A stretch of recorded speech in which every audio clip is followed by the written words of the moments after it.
Bill आखिर 8 साल के बाद सानिया बदलिया टाउन का फैसला आ गया। सवाल मौजूद हैं, अपने मेहमानों से उसका जवाब हासिल करने की कोशिश करेंगे। फैसल सब्ज़वारी साहब हमारे साथ मौजूद हैं, मुत्तहिदा कौमी मूवमेंट पाकिस्तान को रिप्रेजेंट कर रहे हैं। जनाब सईद गनी साहब सूबाई वज़ीर तालीम हैं, पाकिस्तान पीपल्स पार्टी को रिप्रेजेंट कर रहे हैं। और जनाब फ़हीम सिद्दीकी साहब ब्यूरो चीफ़ हैं जियो न्यूज़ कराची के। वो इस केस को फॉलो करते रहे, उनको बहुत हद तक इनसाइट का भी पता है और जो तफ्तीश होती रही उसका भी पता है।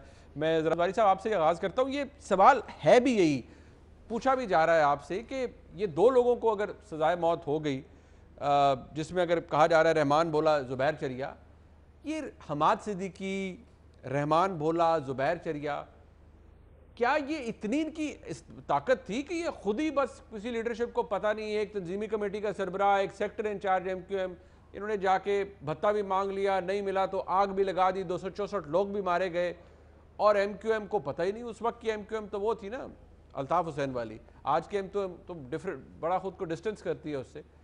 कोई पता नहीं था कि क्या हो रहा है, बस कराची में एक वाकया हो गया और आपके लिए भी एक सरप्राइज था।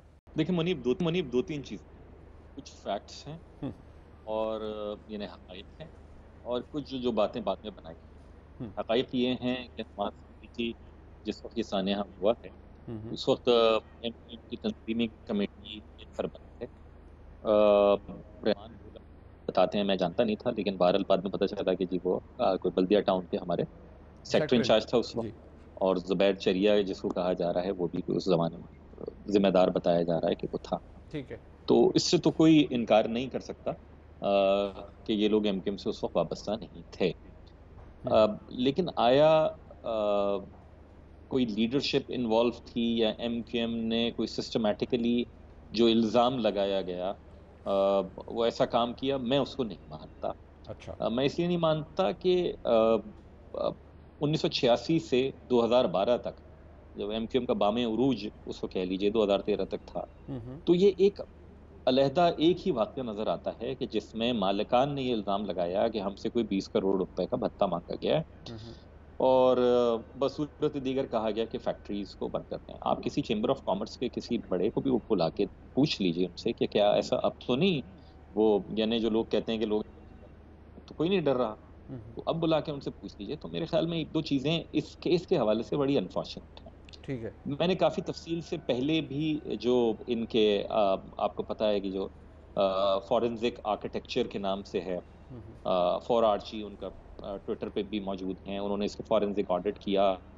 जो इनके जर्मन बायर थे किक, उनकी जो ऑडिट रिपोर्ट थी उसको यकसर मुस्तरद किया। फैसल सिद्दीकी साहब जो बड़े रिनाउंड ह्यूमन राइट्स के लॉयर भी हैं, उन्होंने कई केसेस जीते लवाहिकीन की तरफ से। फिर एक मकतूल जो आयान था उसकी वालदा तो $5 मिलियन के करीब का मुकदमा इनके खिलाफ जीत कर आई। बदकिस्मती ये हुई कि इस केस को पॉलिटिसाइज बेतहाशा कर दिया गया। इसमें बड़े फैक्ट्स थे। मिसाल अच्छा। के तौर के ऊपर ये 2012 के आखिर में ये सानेहा हुआ है। फरवरी 2013 में MQM हुकूमत से निकल गई थी। पीपल्स पार्टी की हुकूमत थी।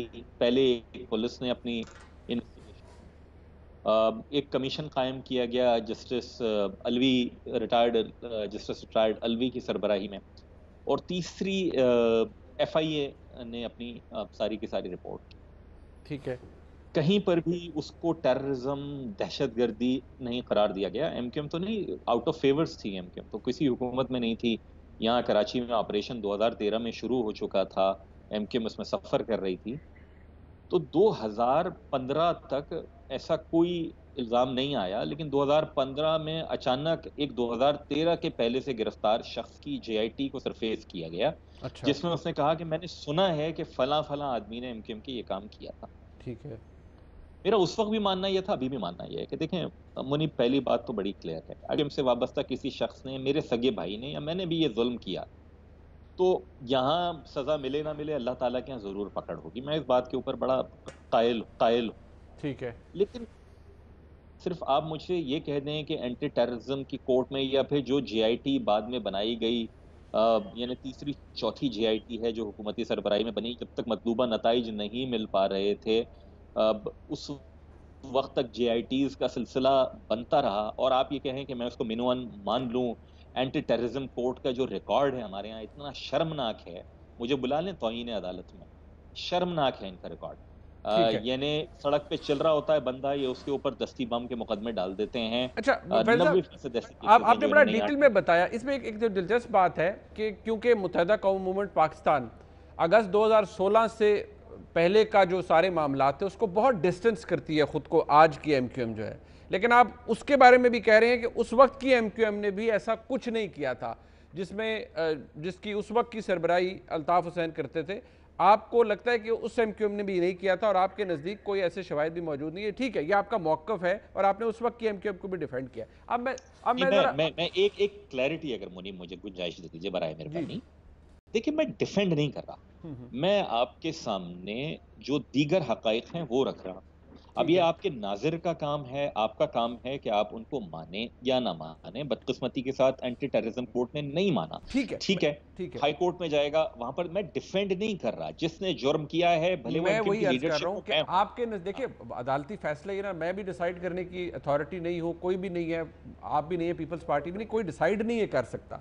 लेकिन जो बात थोड़ी सी कॉमन सेंसिकल जिसे हम कहते हैं वो ये है, और जो सवाल भी है मेरा भी था, आपने उसके तवील जवाब दिया, ठीक है, वो आपका। मैंने ऐसे का मौक़िफ़ है कि इन लोगों ने जो कि कोई सेक्टर इंचार्ज है, कोई तंजीमी कमेटी का सरबराह है, ये लोग कुछ करते हैं और इतना सब कुछ कर देते हैं और फिर कुछ और यही लगता है कि जी एमक्यूएम की लीडरशिप इसके अंदर इन्वॉल्व नहीं थी किसी स्टेज के ऊपर भी। ये सवाल ज़रूर उठता है। लेकिन मैं ज़रा थोड़ा सा सईद गनी साहब से पूछ लूँ, मैं फ़हीम सिद्दीकी साहब के पास जाऊँगा क्योंकि उन्होंने इसको फॉलो किया है। सईद गनी साहब, बहुत शुक्रिया आपका।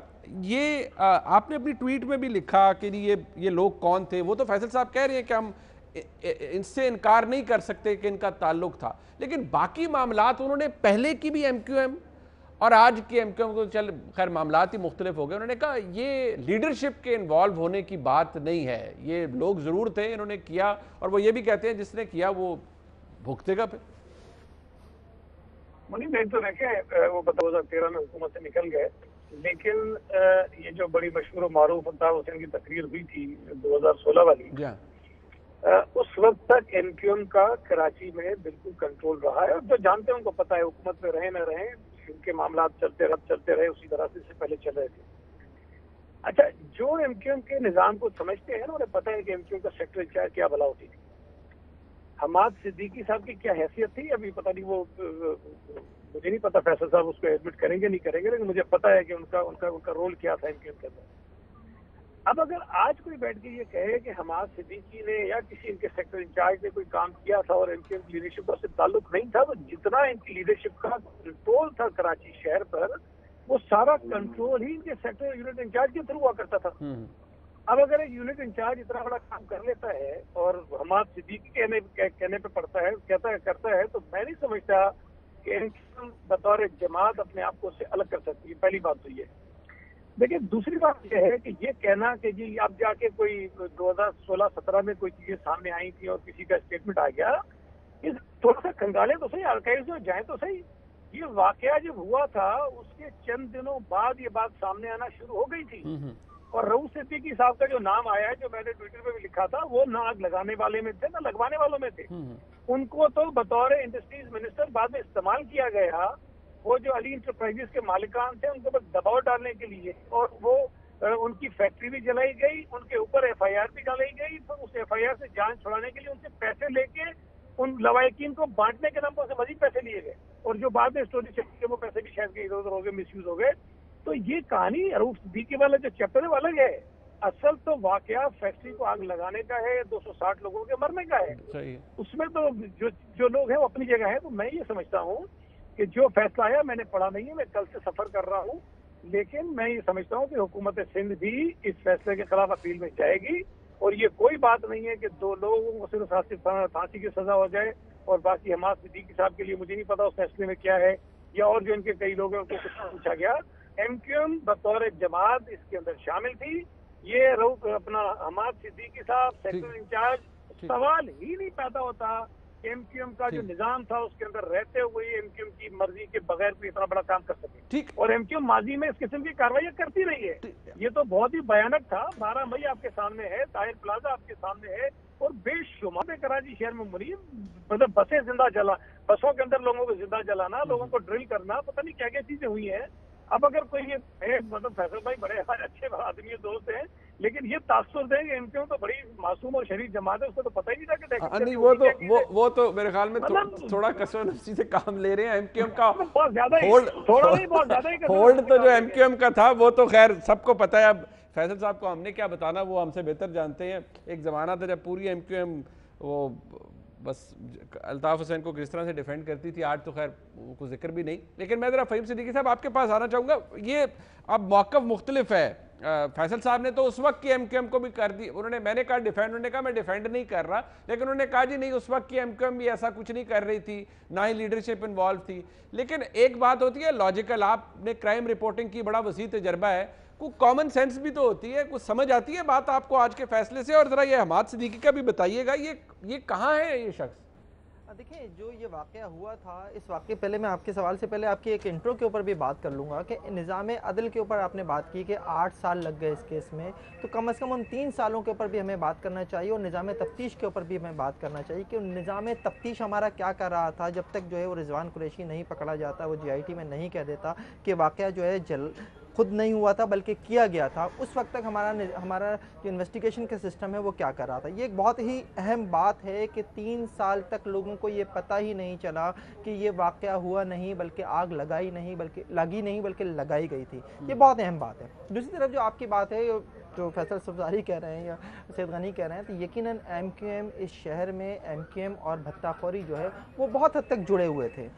या आज ये कह रहे हैं कि आप ताजिरों को बुला लें, उनसे पूछ लें, उनको कर लें, मैं भी आज भी कोई ना बोले, लेकिन ये हकीकत है। इस शहर में भत्ताखोरी और एमक्यूएम लाजिम और मलजूम थे एक वक्त में। और ये बात अगर कही जा रही है कि 20 करोड़ रुपये भत्ता मांगा गया था, तो यकीनन ये कहीं ना कहीं स्टैंड करती है ये बात। असल बात यह है कि इस वाक़े में जो हमाद सिद्दीकी हैं उनकी हैसियत क्या थी।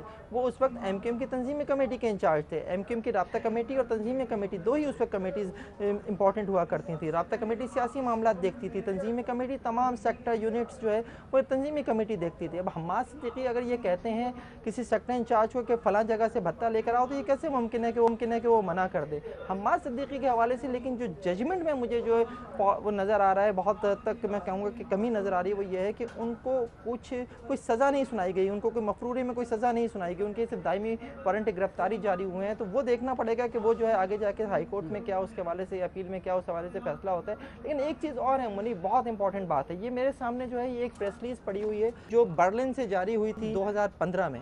ये प्रेस रिलीज भी ये कहती है, ये प्रेस रिलीज जो है ये है जो उस वक्त सिंध हाई कोर्ट के हुक्म से, ये यूरोपीय सेंटर बराए आईनी व इंसानी हुकूक की ये प्रेस रिलीज है, जिन्होंने जाके दौरा किया था उस कंपनी का, कि मीडिया में नहीं आई थी उस वक्त, इसको वो जगह नहीं मिली थी। लेकिन इसमें एक बात बहुत इंपॉर्टेंट है, वो ये बात कही जा रही है इस प्रेस रिलीज में कि अली इंटरप्राइजेस के मामले को क्रिमिनलाइज करने की कोशिश की गई।